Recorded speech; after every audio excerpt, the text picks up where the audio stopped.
জীবনে যত সুন্নাহ মানবেন, রাসূল সাল্লাল্লাহু আলাইহি ওয়াসাল্লামের সুন্নাহ আছে যেখানে বরকত আছে, যেখানে সুন্নাহ সেখানেই বারাকা, সেখানে আপনি বারাকা পাবেন।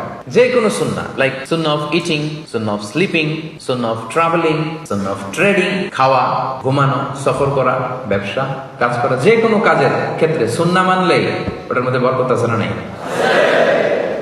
সুন্নাহর সাথে সবসময় নিজেকে জড়িয়ে রাখবেন। যেমন সুন্নাহ অফ ইটিং, খাওয়ার সময় সুন্নাহ মানলে কি বরকত পাওয়া যায় একটু দেখেন। এক সাহাবী এসে বলল, ইয়া রাসূলুল্লাহ, ইন্না নাআকুলু ওয়া লা নাশবা। হে আল্লাহর রাসূল, আমরা খাই কিন্তু পেট ভরে না। এরকম অনেক সময় হয় না? হয়। কার কার হয় দেখি? খাইলেও পেট ভরে না, দেখি কার কার। সাহস করে দিয়ে একজন হাত তুলে ফেলছে। ঠিক আছে, সৎ সাহসের জন্য ধন্যবাদ। হতে পারে যারা কাজ করে বেশি, চিন্তা করে বেশি, ক্ষুধা লাগে। নট নেসেসারি যে আপনার অনেক দৌড়াইতে হবে, এক্সারসাইজ করতে হবে না। আপনি ব্রেন স্টর্মিং করলে ক্ষুধা লাগবে। আমি নিজেও ফিল করি, যখন কোনো কিছু নিয়ে খুব ভাবি তখন ক্ষুধা লাগে, এটা হয়। তো সাহাবীরা কি চিন্তা করেন, কি সিম্পলিস্টিক লাইফ লিড করতো। মনে যা আসছে নবীরে বলে ফেলছে, এ রাসূলুল্লাহ, ইন্না নাআকুলু ওয়া লা নাশবা। রাসূল, আমরা খাই কিন্তু পেট ভরে না। পেট ভরে না কেন? রাসূল সাল্লাল্লাহু আলাইহি ওয়াসাল্লাম দেখেন কি বলে। রাসূল সাল্লাল্লাহু আলাইহি ওয়াসাল্লাম বললেন, লাআল্লাকুম তাআকুলুনা মুতাফাররিকিন। মনে হয় তোমরা একা একা খাও, একসাথে খাও না। মনে হয় তুমি একা একা খাও, মেবি ইউ ইট অ্যালোন, একসাথে মনে হয় খাও না। ওই সাহাবী বলে, না, হ্যাঁ ইয়া রাসূলুল্লাহ, আমি আসলে একা একা খাই, অন্যদের সাথে বসে মিলেমিশে খাই না। তখন রাসূল সাল্লাল্লাহু আলাইহি ওয়াসাল্লাম খাবারের সুন্নাহ শিখিয়ে দিলেন, দ্য এটিকেটস অফ ইটিং। তিনি বললেন, ইজতামিউ আলা তাআমিকুম, না না না, একা একা খেও না, খাবার নিয়ে একসাথে সবাই বসবা। ওয়াযকুরু ইসমাল্লাহি আলাইহি, খাওয়ার আগে বিসমিল্লাহ বলবা। ফাইন্নাহু ইউবারাকু ফি, তাহলে তোমাদের খাবারে বরকত ঢুকায় দেওয়া হবে। এবার বুঝছেন সুন্নাহ মানলে কিভাবে বরকত পাওয়া যায়? দেখেন, খাওয়ার ক্ষেত্রে আরো রাসূল সাল্লাল্লাহু আলাইহি ওয়াসাল্লাম কি ইনস্ট্রাকশন দিয়েছেন। তিনি বলেছেন, আহাব্বু তাআমি ইলাল্লাহি মা কাসরাত আলাইহিল আইদি। আল্লাহর কাছে সবচেয়ে প্রিয় খাবার ওইটা যেই খাবারে অনেকগুলো হাত পড়ে। এক প্লেট নিয়ে শুধু এক হাত দিয়ে খাচ্ছেন, এটা আল্লাহর কাছে পছন্দ না।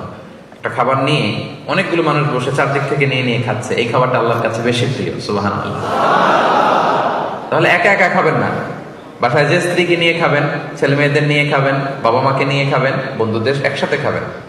এবং খেয়াল করে দেখবেন, একা একা খেলে যে টেস্ট পাওয়া যায়, কয়েকজন মিলে খেলে এটা টেস্ট বেড়ে যায় কয়েক গুণ। কি বলেন? বাড়ে না? বাড়ে। দেখবেন, খেয়াল করে দেখবেন, তাহলে বেশি বরকত। আবার রাসূল সাল্লাল্লাহু আলাইহি ওয়াসাল্লাম বলেছেন আরেকটা এটিকেট শুনেন, আল বারাকাতু তানজিলু ওয়াসাতাত তাআম। খাবারে বরকত নাজিল হয় একেবারে মিডলে, মাঝখানে। এক প্লেট খাবার, মাঝখানে বরকতটা আগে নাজিল হয়, সেখান থেকে ছড়ায়। ফাকুলু মিন হাফিয়াতি, তোমরা চারিপাশ থেকে খাও, মাঝখান থেকে নিও না। ওয়ালা তাকুলু মিন ওয়াসাতি, মাঝখান থেকে উঠাবো না।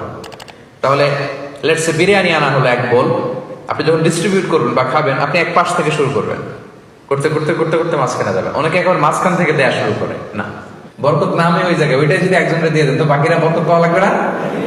হ্যাঁ, তাহলে বুঝে শুনে না? আচ্ছা, মাশাআল্লাহ, এই তো বুঝতেছেন। আরো কি বলেছেন রাসূল সাল্লাল্লাহু আলাইহি ওয়াসাল্লাম, তুআমুল ওয়াহিদি ইয়াকফিল ইসনাইন। দেখেন আমাদের ইসলামিক ভ্রাতৃত্ববোধ কত সুন্দর। একজনের খাবার দুইজনের হয়ে যায়, রাসূল সাল্লাল্লাহু আলাইহি ওয়াসাল্লাম বলেছেন। তুআমুল ইসনাইনি ইয়াকফিল আরবাআ, দুজনের খাবার চারজনের হয়ে যায়। তুআমুল আরবাআ ইয়াকফিল আস-সামানিয়া, চারজনের খাবার আটজনের হয়ে যায়। এটা আমাদের ভ্রাতৃত্ববোধ। একটা বঙ্কুস চাইলে দুজনে খাওয়া যায় না? কথা কন না কেন? নাসি গোরেং আয়াম, মজা করে খাইয়াম।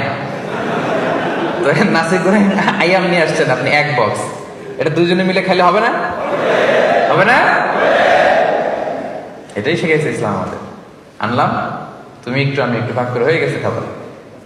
দুইজনের খাবার চারজন শেয়ার করা যায়, রাসূল সাল্লাল্লাহু আলাইহি ওয়াসাল্লাম বলেছেন।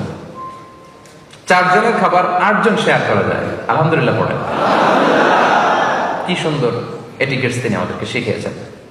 তাহলে আমরা জানলাম, এটা তো শুধু খাওয়ার ক্ষেত্রে আমি বললাম, এরকম সব কিছুর ক্ষেত্রে রাসূল সাল্লাল্লাহু আলাইহি ওয়াসাল্লামের সুন্নাহ আছে না?